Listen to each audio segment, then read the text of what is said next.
할렐루야. 토요 새벽 기도에 잘해놓으신 여러분, 주님의 이름으로 사랑하고 축복합니다. 오늘의 본문 말씀은 빌립보서 2장 5절부터 30절까지의 말씀입니다.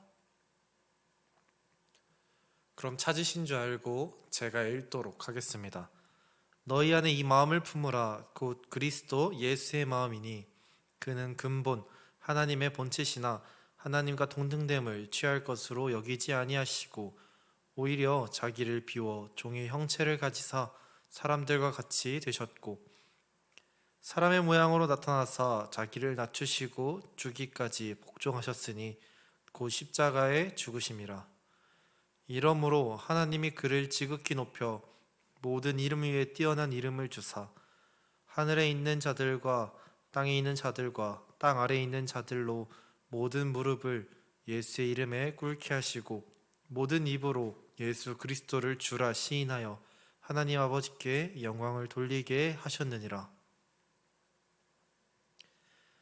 그러므로 사랑하는 자들아, 너희가 나 있을 때뿐만 아니라 더욱 지금 나 없을 때에도 항상 복종하여 두렵고 떨림으로 너희 구원을 이루라. 너희 안에서 행하시는 이는 하나님이시니 자기의 기쁘신 뜻을 위하여 너희에게 소원을 두고 행하게 하시나니 모든 일을 원망과 시비가 없게 하라. 이는 너희가 흠없고 순전하여 어그러지고 거스른 세대 가운데서 하나님의 흠없는 자녀로 세상에서 그들 가운데 빛들로 나타내며 생명의 말씀을 밝혀 나의 다름질이 헛되지 아니하고 수고도 헛되지 아니하므로 그리스도의 날에 내가 자랑할 것이 있게 하려 함이라. 만일 너희 믿음의 제물과 섬김 위에 내가 나를 전제로 드릴지라도 나는 기뻐하고 너희 무리와 함께 기뻐하리니 이와 같이 너희도 기뻐하고 나와 함께 기뻐하라. 내가 디모데를 속히 너희에게 보내기를 주 안에서 바람은 너희의 사정을 알므로 안위를 받으려 함이니 이는 뜻을 같이 하여 너희 사정을 진실히 생각할 자가 이밖에 내게 없음이라. 그들이 다 자기 일을 구하고 그리스도 예수의 일을 구하지 아니하되 디모데의 연단을 너희가 안하니 자식이 아버지에게 함과 같이 나와 함께 복음을 위하여 수고하였느니라. 그러므로 내가 내 일이 어떻게 될지를 보아서 곧 이 사람을 보내기를 바라고 나도 속히 가게 될 것을 주 안에서 확신하노라. 그러나 에바브로디도를 너희에게 보내는 것이 필요한 줄로 생각하노니 그는 나의 형제요 함께 수고하고 함께 군사된 자요 너희 사자로 내가 쓸 것을 돕는 자라. 그가 너희 무리를 간절히 사모하고 자기가 병든 것을 너희가 들은 줄을 알고 심히 근심한지라. 그가 병들어 죽게 되었으나 하나님이 그를 긍휼히 여기셨고 그뿐 아니라 또 나를 긍휼히 여기사 내 근심 위에 근심을 면하게 하셨느니라. 그러므로 내가 더욱 급히 그를 보낸 것은 너희로 그를 다시 보고 기뻐하게 하며 내 근심도 덜려 함이니라. 이러므로 너희가 주 안에서 모든 기쁨으로 그를 영접하고 또 이와 같은 자들을 존귀히 여기라. 그가 그리스도의 일을 위하여 죽기에 이르러도 자기 목숨을 돌보지 아니한 것은 나를 섬기는 너희의 일에 부족함을 채우려 함이니라. 아멘. 저는 오늘의 말씀을 묵상하며 예수님을 닮아가는 삶이라는 문장을 떠올려 보았습니다. 우리는 성탄절을 며칠 앞두고 있습니다. 각 목장별로, 각 부서별로 성탄절을 열심히 준비하고 있습니다.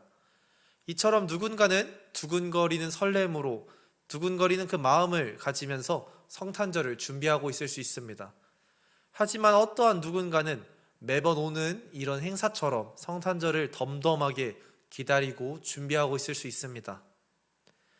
하지만 우리가 어떠한 마음으로 성탄절을 준비하고 기다리고 있든지 간에 우리 그리스도인들에게 성탄은 특별한 의미를 지니고 있다는 것에 모두 동일한 생각을 가지고 있을 것입니다.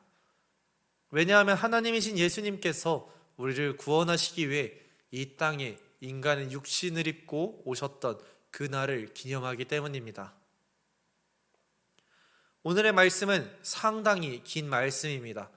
그러다 보니 참 다양한 내용들이 담겨져 있습니다.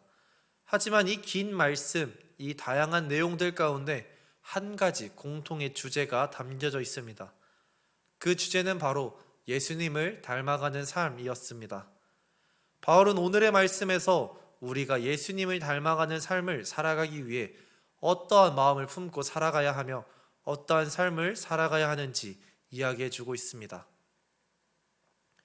먼저 바울은 5절의 말씀을 통해 우리가 예수님을 닮아가는 삶을 살아가기 위해 어떠한 마음을 품고 살아가야 하는지 이야기해 주고 있습니다. 5절의 말씀에서 바울은 이렇게 이야기합니다. 너희 안에 이 마음을 품으라. 곧 그리스도 예수의 마음이니. 바울은 우리가 삶을 살아갈 때에 그리스도 예수의 마음을 품고 살아가야 한다고 이야기합니다.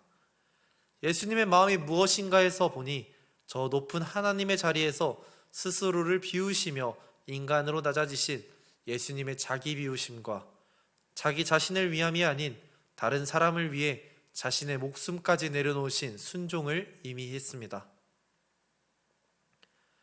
우리는 자기가 가지고 있는 것을 내려놓고 다른 사람을 위해 양보하는 일을 손해보는 일이다 라고 생각합니다. 내가 충분히 내 마음대로 할 수 있음에도 다른 사람들의 의견을 따르고 내가 하고 싶은 것을 포기하는 것을 미련하다라고 이야기합니다. 그러나 예수님은 자기의 비우심과 순종을 통해 자기의 모든 것을 우리에게 주셨습니다. 예수님의 죽으심을 통해 죽을 수밖에 없었던 우리는 구원을 얻게 된 것입니다. 예수님께서 자신의 모든 것을 내려놓으시며 순종하셨을 때 모든 만물이 하나님께 돌아오게 되었습니다. 예수님은 자기 자신을 비우셨지만 하나님께서는 그런 예수님을 채우셨습니다. 우리는 내 마음대로 하고 싶고 삶에서 손해보기 싫어하는 사람입니다. 우리는 태어날 때부터 이러한 품성을 가지고 태어났습니다. 어린 아이들도 자기가 마음대로 하고 싶어서 울고 자기가 갖고 있는 것을 남들에게 빼앗기기 싫어합니다. 그러나 적어도 그리스도인이라면 그리스도인이라고 불리며 그리스도이신 예수님을 따라 살아가는 우리들이라면 이러한 마음을 내려놓을 준비를 해야 되지 않을까 합니다. 바울은 자기 마음대로 살고자 하는 우리에게 이렇게 이야기합니다. 너희 안에 이 마음을 품으라. 곧 그리스도 예수의 마음이니. 두 번째로 바울은 12절의 말씀을 통해 우리에게 어떤 삶을 살아가야 하는지 이야기해 주고 있습니다. 12절의 말씀에서 바울은 이렇게 이야기합니다. 항상 복종하여 두렵고 떨림으로 너희 구원을 이루라. 많은 사람들이 이 말씀을 근거로 구원은 우리가 어떤 행위를 통해 이루는 것이다 라고 이야기합니다. 그러나 바울이 이 말을 했을 때 온전한 인간의 노력만을 강조하지는 않았습니다. 구원은 하나님께서 우리에게 주신 선물입니다. 그리고 인간인 우리는 그 선물에 합당한 삶을 살아가는 역할을 해야 합니다. 그렇게 바울은 하나님이 일방적으로 주신 그 은혜로 구원을 받기만 하는 것이 아니라 성도는 그 구원에 합당한 삶을 살아가야 할 의무를 지니고 있다라고 이야기하는 것입니다. 성도는 구원을 받으면 끝나는 사람이 아닙니다. 기도를 하는 사람도 아니고 몇 번의 은혜를 체험했던 사람도 아닙니다. 우리는 그런 사람들을 가지고 성도나 그리스도인이라고 부르지 않습니다. 우리는 예수님을 닮아가는 삶을 살아가는 사람, 그 거룩한 길을 따라 살아가는 사람을 성도라고 부릅니다. 우리가 성도에 합당한 삶을 살아가기 위해선 그리스도 예수의 마음을 품고 살아갈 뿐만 아니라 하나님께서 우리에게 원하시는 뜻이 무엇인지 알고 그에 걸맞는 삶을 살아가야 하는 것입니다. 하나님은 우리가 세상 속에서 하나님의 자녀에 합당한 삶, 세상의 빛으로 살아가시길 원하십니다. 그렇기 위해 바울은 우리에게 이렇게 이야기합니다. 모든 일을 원망과 시비가 없게 하라. 우리는 세상 속에 살아가면서 참 많은 일들을 경험하며 살아갑니다. 우리가 그동안 함께 묵상해왔던 욥처럼 이유 없는 고난을 맞이하게 될 수도 있습니다. 내가 잘못하지도 않았는데 억울한 누명을 쓰며 내가 그것에 책임을 져야만 할 때도 있습니다.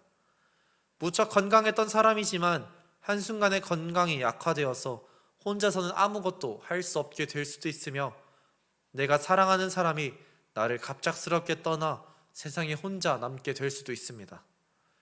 그러나 바울은 이러한 상황 속에서도 예수님을 닮아가는 삶을 살아가라고 이야기합니다. 지금 당장은 우리가 억울하고 참을 수 없는 것처럼 보이는 그 문제들일지라도 어려움의 상황 속에서 우리를 위해 자기 자신을 내려놓으셨던 그 예수님의 얼굴을 떠올리며 조금씩 참아가는 우리가 되었으면 좋겠습니다. 우리가 조금씩 참기 시작할 때 하나님은 그 작은 발걸음을 바라보시며 기뻐하십니다. 마치 어린아이의 발걸음을 바라보는, 그 걸음마를 바라보는 부모의 표정과 같습니다. 오늘의 말씀을 함께 묵상하신 여러분, 우리의 어려움이 크게 보일지라도 그 문제들보다 우리를 향한 예수님의 사랑이 더욱 큼을 기억하시기 바랍니다. 오늘 하루도 나를 위해 자기 자신을 내려놓으신 예수님의 사랑을 기억하며 살아가길 원합니다.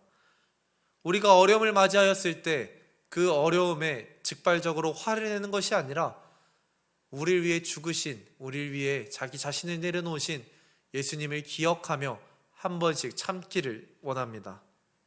우리가 그렇게 한 번씩 참고 나아갈 때 우리는 거룩의 길로 한 발자국씩 다가가는 모습을 바라볼 수 있습니다. 우리 모두 예수님을 닮아 나아가는 모두가 되기를 예수님의 이름으로 기도드리겠습니다.